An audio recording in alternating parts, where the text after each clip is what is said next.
오늘 말씀의 주제는 복종과 사랑이 어우러진 행복한 부부가 됩시다, 이런 주제로 함께 은혜를 나누고자 합니다. 복종과 사랑이 어우러진 행복한 가정, 부부들이 다 되기를 기대하면서 오늘 이 말씀을 준비했습니다. 올 가정의 달을 맞이해서 가정에 대한 내용을 시리즈 설교를 하고 있는데, 오늘은 부부에 대한 말씀을 여러분들에게 드리도록 이렇게 하겠습니다. 인도의 창조 설화에 나온 부부에 대한 이야기예요. 한번 들어보시길 바랍니다. 신이 먼저 남자를 만들었습니다. 이 남자는 자유롭게 들판을 건너서 숲속으로 사라지고 말았어요. 신이 여자를 만들었습니다. 그런데 이 여자는 뭐라고 말하냐면 혼자 살 수가 없습니다. 그래서 신은 이 여자를 데리고 여자가 살 수 있는 공간을, 장소를 찾아서 헤맸어요. 동굴이 있었습니다. 동굴을 보면서 동굴 속에서 너가 여기 살 수 있겠구나, 그랬더니까 동굴을 쳐다보던 이 여자가 깜짝 놀라면서 전 여기에 살 수 없습니다. 이렇게 어두컴컴한 곳에서 어떻게 살 수 있습니까? 신이시여, 전 여기 살 수가 없습니다. 신은 여자를 데리고 들판으로 갔습니다. 들판에 가보니까 넓은 들에 꽃이 피었고 그 꽃을 찾아서 벌이, 나비가 날고 하늘에는 새가 날아요. 이 들판에서 살거라 그랬더니까 이 여자가 말하기를, 난 이 들판에 살 수가 없습니다. 지금은 이렇지만 곧이어 먹구름이 몰려오고 폭풍우가 밀려올 텐데 그때 저 혼자 어떻게 삽니까? 못 삽니다. 그래요. 그래서 신이 이 여자를 데리고 어디를 갔냐면 연못으로 갔어요. 연못, 조용한 호수 연못으로 갔습니다. 맑아요. 이 연못에 낮에는 햇님이 내려와서 세수를 하고, 밤에는 달님, 별님이 숨바꼭질을 하는 그런 곳이어서 좋지, 여기서 살아라 그랬어요. 그 여자가 호수를 가만히 보더니까 그 은큼한, 신이시여, 저는 이렇게 은큼한 곳에 못 삽니다, 그렇게 얘기해요. 신이 고민이 됐습니다. 이걸 어떻게 해야 되는가?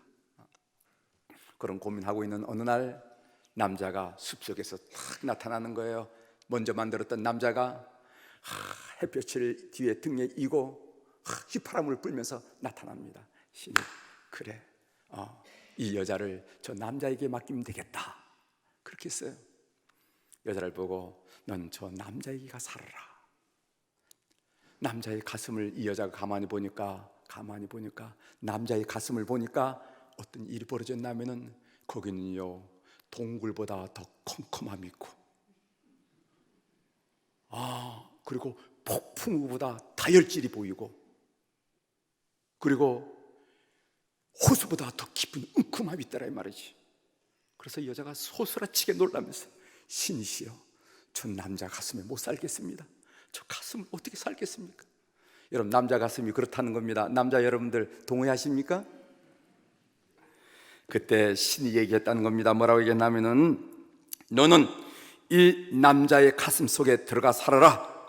만일 이 남자의 가슴 속에 동굴 같은 캄캄한 흑암이 있다면은 너는 그 어둠을 몰아내는 한 자루의 촛불이 되어라.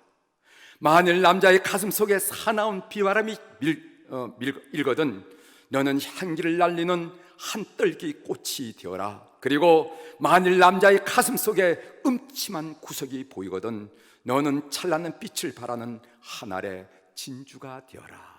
이렇게 하면서 여인을 남자의 가슴에 이렇게 묶어줬다는 거예요.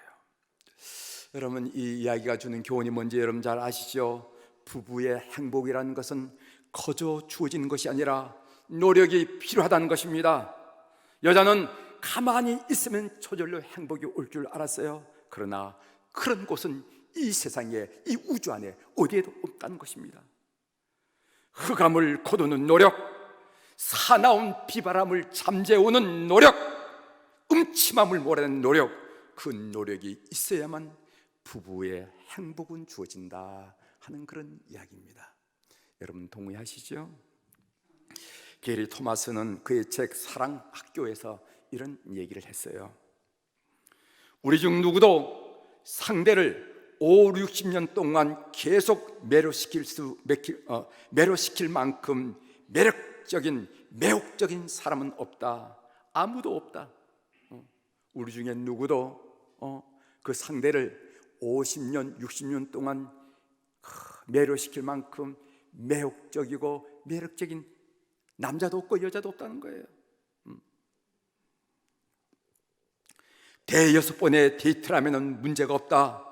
5, 6년이라면 해볼만 하다. 하지만 5, 60년이라면 곤태를 느끼는 게 당연하다.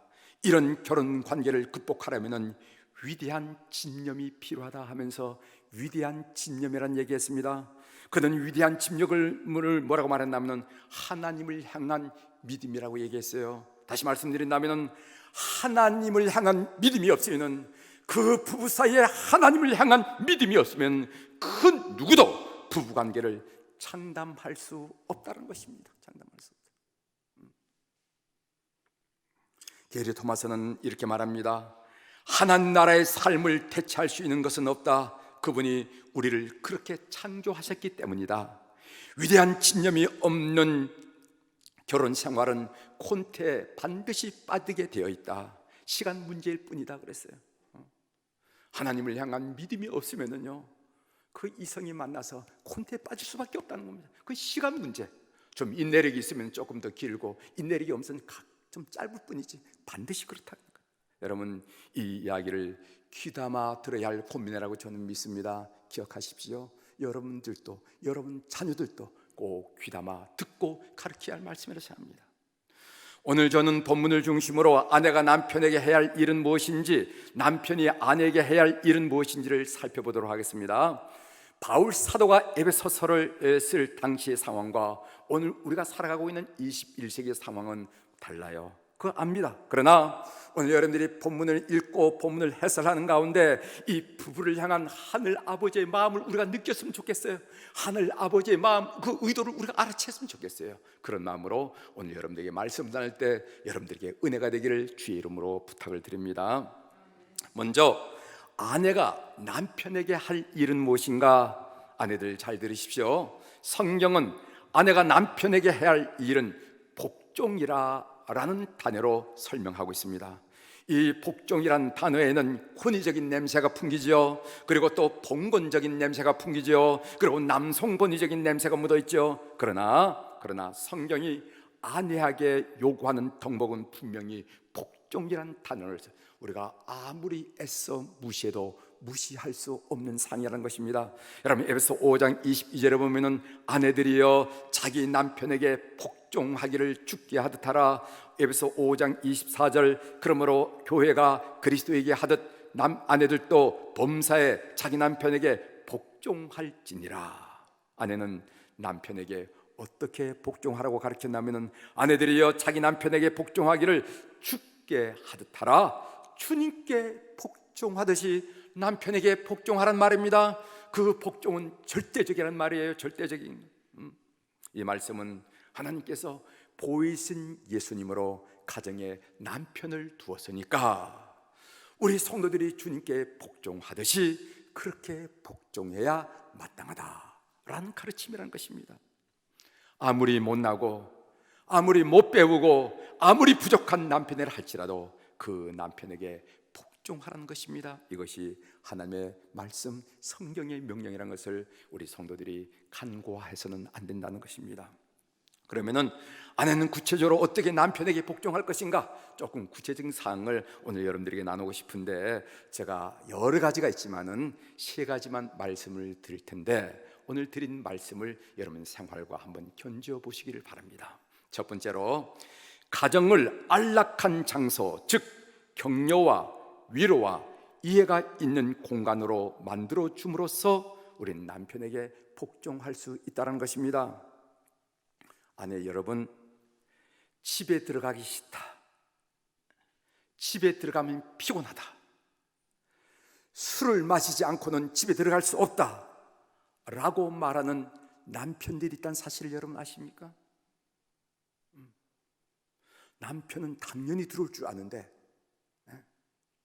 집에 들어가기 싫다, 집에 들어가면 피곤하다, 나는 술을 마시지 않고는 집에 들어갈 수 없습니다, 이렇게 토로하는 남자들이 있다는 것을 여러분이 기억하셔야 됩니다.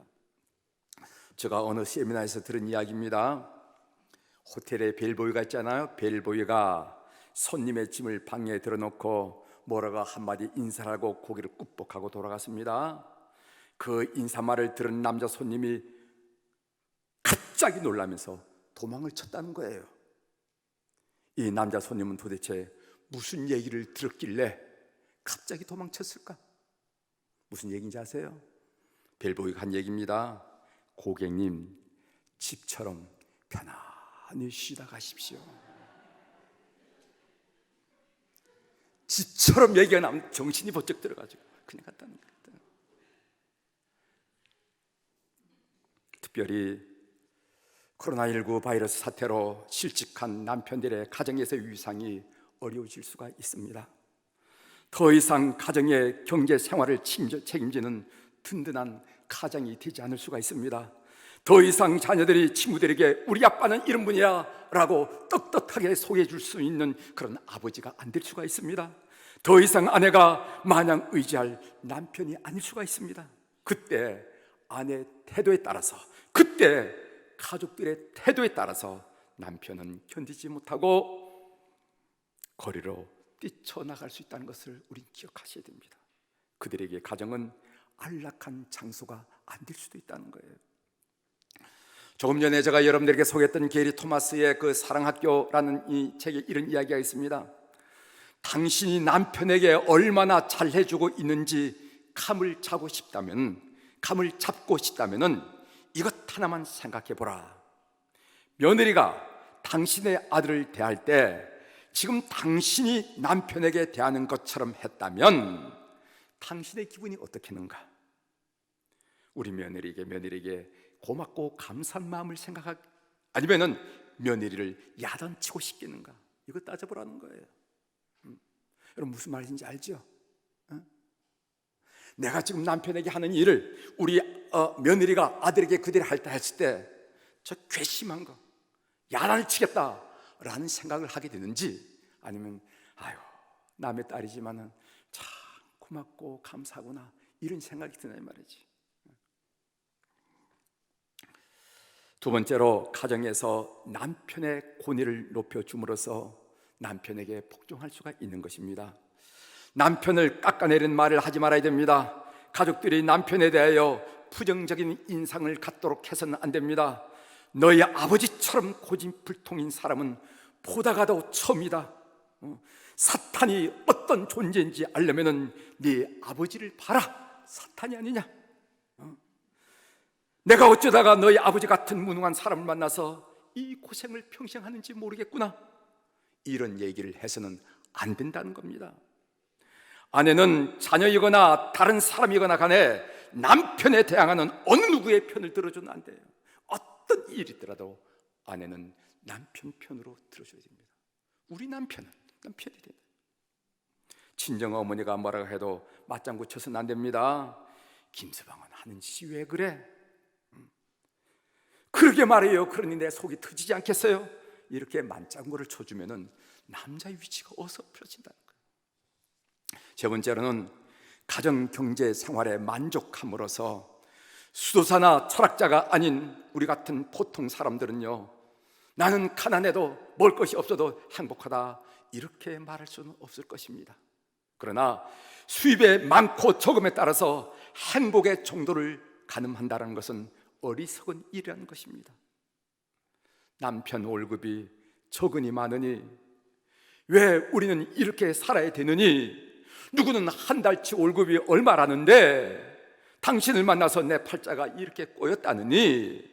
생활도 제대로 챙기지 못한 사람이 왜 결혼을 하자고 했느냐니? 이렇게 불평하면서 행복해지겠다고 한다면은 그런 여자를 보고 하늘이 웃고 땅이 웃는다. 그런 불평과 그런 불만족으로 인생을 살아가면서 나는 행복한 삶을 원한다고 얘기한다면은, 그런 생각을 간다 그러면은 하늘이 웃고 땅이 웃는다는 거예요. 여러분 작가 이문열 씨 아시죠? 이문열 씨, 그는 이렇게 남편의 위치를 표현한 적이 있습니다. 조금 리얼해서 표현하기는 어렵지만은 무슨 작가가 한 얘기니까 여러분들에게 그냥 말씀을 드리겠습니다. 제가 그 분의 책을 보다가 봤어요. 남자처럼 착한 수컷은 없습니다. 모든 생물의 수컷 중에서 정자 하나 주고 평생을 보살펴주는 순놈은 그렇게 많지 않습니다. 이렇게 얘기했더라고요. 뭐 문학가가 썼으니까 그런가 보다 하지만은 조금 리얼하죠. 그렇지만은 남자의 위치를 설명하기 위해서 제가 여러분들께 인용해 드립니다. 두 번째로, 남편이 아내에게 해야 할 일은 무엇인가? 제가 조금 전에는 아내가 남편에게 세 가지를 지적했습니다. 지금은 남편이 아내에게 해야 할 일은 무엇인가? 성경은 남편이 아내에게 할 일을 사랑이라 이렇게 말씀하고 계세요. 에베소 5장 25절입니다. 남편들아 아내 사랑하기를 그리스도께서 교회를 사랑하시고 그 교회를 위하여 자신을 주신 같이 하라. 28절, 이와 같이 남편들도 자기 아내 사랑하기를 자기 자신과 같이 할지니 자기 아내를 사랑하는 자는 자기를 사랑하는 것이라. 33절, 그러나 너희도 각각 자기 아내를 사랑하기를 자신같이 하고 아내도 자기 남편을 존경하라 하면서 남편이 아내에게 어떻게 하라 할 때 사랑이란 단어가 계속 쏟아져 나오는 것을 우리가 보게 됩니다. 남편은 아내를 사랑하십시오. 아내는 사랑받아야 살아갈 존재라는 것입니다. 아내는 밥이 있다고 사는 존재가 아니에요. 아내는 돈이 있다고 사는 존재가 아닙니다. 아내는 옷과 화장품이 있다고 사는 존재가 아닙니다. 예쁜 여자 따로 없고요, 똑똑한 여자 따로 없더라고. 누구보다 똑똑하고 예쁜 여자가 결혼 후 못난 남편에게 구박받고 살게 되면은 그 여자가 어리나간 바보가 되더라고. 저는 시골 출신이기 때문에 시골 초등학교 친구들도 만나고 중고등학교 친구들도 요즘도 분기마다 만났는데 그렇게 똑똑한 아이, 그렇게 야무진 아이였는데 아유, 이 남편한테 구박을 받고 나니까 어리 빠진. 너 왜 그렇게 어리 빠졌냐? 나도 이렇게 살다 보니 이렇게 됐어. 잘난 것도 없고 똑똑한 것도 없지만은 남편 잘 만나서 큰 사랑받고 살게 되면은 그 여자는 누구보다도 예뻐지고 그리고 당당해지고 자신감 있는 삶을 사는 것을 많이 보게 됩니다. 제가 초등학교 때 저랬지 않은데 어떻게 저렇게 당당해졌냐 이 말이지. 조금도 구김없고 주저없이 당당하게 살고 있습니다. 이전 교회를 섬길 때 있었던 일입니다. 권사님 부부예요. 이 부부는 연탄 가게를 작게 하는 그런 가정이었는데, 연탄 가게를 어떻게 하냐면 두 부부가, 남편과 아내가 연탄을 그 리어카를 실어가가지고 그걸 집안에다 광에다가 옮겨주는 거 옛날에 아시죠? 했습니다. 근데 그걸 이제 연탄을 다 날라두면 올 때는요, 이 남자 권사님이 부인 권사님을 리어카에 태워가지고 그 모습을 본 어떤 사람이 뭐라고 했냐면은 저 여자는 벤츠 탄 사람이 부럽지 않겠군. 그래서 벤츠 탄 사람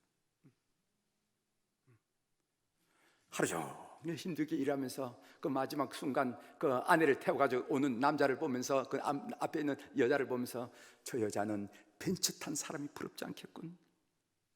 얼마나 아름다운 풍경입니까? 연탄 배달을 해야만 먹고 사는 가난한 살림살이지만은 연탄을 배달하고 나면은 부부가 똑같이 힘들지만 지치지만 빈 리어카를 끌고 가는 것조차도 힘에 겨울 수도 있지만은 오는 길에 남편은 아내를 태웁니다. 거기에 아내를 아끼는 마음이 있어요. 그 사랑이 삶을 풍요롭게 한다는 것입니다. 그러면 구체적으로 실제 상황에서 어떻게 아내를 사랑할까요? 제가 남편 아내 얘기할 때 세 가지 했습니다. 오늘 남편 얘기도 세 가지 아주 균등하게 이렇게 얘기할 테니까. 첫 번째로는요, 아내를 다른 여자와 비교하지 않음으로써 아내를 사랑할 수가 있습니다. 다른 여자의 재능, 능력, 성격, 미모, 솜씨 등을 아내 앞에서 얘기하면은 여자들은 그것을 자기를 무시하는 것으로 오해를 해요. 받아들인다는 거죠. 그 친구 부인 참 음식 솜씨 좋지? 이렇게 말하면 아내는 뭐라고 하냐면 그러면 나는 야, 그 여자 인상 참 좋더라, 인상 참 좋더라 이렇게 말하면 아내는 그러면 나는 이렇게 반문한다는 것입니다. 아내를 충분하게 칭찬하는 우리 남편들 되길 바랍니다. 다른 사람 앞에서 아내를 지혜롭게 칭찬하는 것은 절대로 결코 팔불출이 아니에요. 음식 칭찬, 정리정돈 잘한다는 칭찬, 매너 칭찬, 마음가짐 칭찬, 용모 칭찬, 애교 칭찬, 아무튼 한 100가지 이상을 간직했다가 기회된 대로 적절하게 칭찬하는 우리 남성들 되기를 주의 이름으로 부탁을 드립니다. 이게 살아가는 길이에요. 네. 그 다음 두 번째로, 아내는 어떤 것보다 누구보다 우선적인 존재임을, 가장 소중한 존재임을 스스로 자각하도록 시켜야 된다는 거예요. 남편들이, 아내가 나는 우리 남편에게, 그리고 이 가정이 가장 소중한 존재라는 것, 가장 우선적인 존재라는 것을 늘 느끼도록 그렇게 배려해야 된다는 것입니다. 조금 전에 설명했던 게리 토마스 사랑학교에는 이런 얘기했습니다. 아내는 내 아내만이 아니라 하나님의 딸이기도 하므로 그 신분에 걸맞게 대우해야 된다, 이런 얘기를 했더라고요. 지금 나와 같이 사는 이 아내는 내 아내일 수도 있지만은 하나님 볼 때는 하나님의 소중하고 귀하고 귀한 하나님의 딸이라는 겁니다. 그러니까 그 딸의 신분을 우리가 그 하나님의 공주로서 인정해주고 대우해줘야 된다는 거예요. 게리 토마스는 이렇게 하나님의 딸과 결혼했다라는 것을 진정으로 깨닫고 나서부터 그의 결혼 생활은 확연히 달라졌다고 그의 책에서 고백하고 있습니다. 내 아내가 하나님의 눈에는 언제나 사랑스러운 하나님의 딸, 내 딸일 테니까 말입니다. 여러분, 성경을 자세히 보십시오.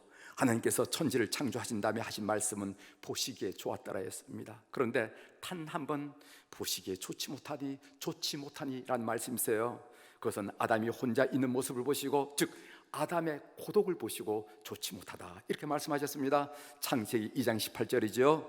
여호와 하나님이 이르시되 사람이 혼자 사는 것이 좋지 아니하니, 그래서 만든 존재가 여인 하와가 아니겠어요? 하나님은 고독한 아담에게 여행을 제안하지 않았습니다. 너 왜 그러고 있니? 좀 이렇게 좀 한번 쭉 둘러봐, 해변을 따라 여행을. 하나님은 고독한 아내에게 쇼핑을 제안하지 않았습니다. 야, 이마트 가봐, 굉장히 음식이 막 많으니까 한번 거기 가서 좀 기분 좀 풀고 와, 그렇게 얘기하지 않습니다. 하나님은 고독한 아담에게 위로금 주지 않았습니다. 너 돈 좀 주면 나을까? 돈 주지 않았어요.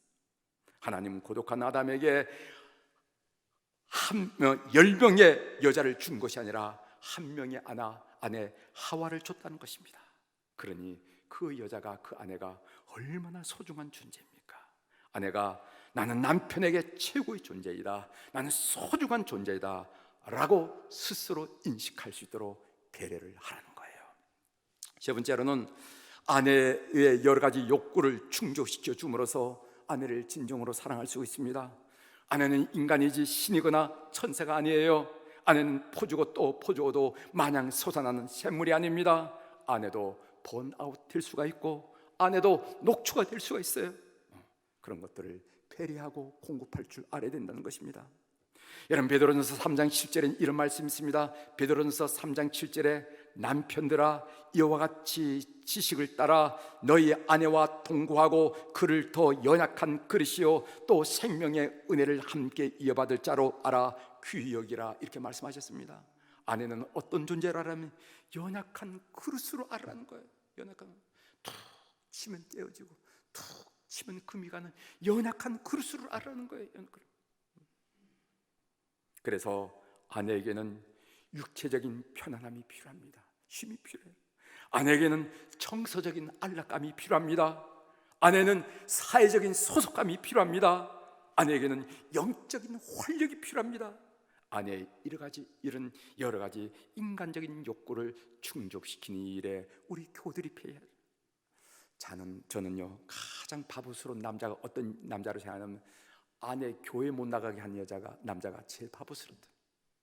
사람은 영, 혼, 육으로 이루어져 있는데, 사람들은 혼과 육체와 혼의 문제만 해결되면 사는 줄 알아요. 그런데 이 영혼의 문제가 있습니다. 이 영혼의 문제를 충족시키기 위해서는 꼭 교회를 나와야 됩니다. 하나님을 만나야 돼요. 하나님. 그런데 그 소중한 충족시킬 기회를 자꾸 막 막아. 왜 교회 나가려고 그러냐고, 뭐 하러 나가냐. 난 이런 사람은 어리석은 남자라 생각합니다. 무식한 남자. 우리 아내들은요, 늘 폰에도 끊임없이 나오는 생물이 아니라는 것을 여러분 아시고, 그들의 육신, 그들의 심령, 그들의 영혼을 위해서 늘 멀찍이 가까이서 배려하는 우리 교우들이 되기를 주의 이름으로 고면합니다. 이제 말씀을 정리합니다. 사랑하는 교회 여러분, 2001년도 9월 1일, 11일 9.12 테러 사건이 일어났는데, 그때 뉴욕의 월드 트레이드 센터가 폭발했을 때 그 잔해 더미에서 죽어가는 사람들이 핸드폰을 통해서 마지막으로 한 얘기가 뭔지 아십니까? 저금 통장 어디 있으니까 챙기라, 다이아몬드가 어디 있으니까 챙기라, 그런 말 한 것이 아니라, 여보 사랑해, 얘들아 아빠는 너희들을 사랑한단다, 그 이야기였어요. 잔해 뜸에서 호흡이 잃어갈 때 그가 마지막 그 핸드폰에다 한 얘기 뭐냐면, 여보 사랑해, 얘들아 이 아빠는 너희를 사랑한단다. 여러분, 2003년 대구 지하철 화재 사건인데 수천도의 열기에 가물가물 꺼져가는 의식을 붙잡고 마지막 보낸 문자 메시지가 뭔지 아십니까? 여러분 다 보고 충격받으셨잖아요. 여보 사랑해, 우리 천국에서 만나자. 수천도 열이 오니까 의식이 가물가물해진단 말이죠. 마지막 아내에게 그 핸드폰에 한 얘기, 여보 사랑해, 우리 천국에서 함께 만나자. 무엇을 의미합니까? 남편, 아내, 그 이름들은 마지막 순간까지 잊을 수 없는 하나님이 우리에게 준 최고의 보물이라는 것입니다. 보물을 보물로 알고 여길 줄 아는 우리 교우들이 되기를 주의 이름으로 축원합니다. 기도하시겠습니다.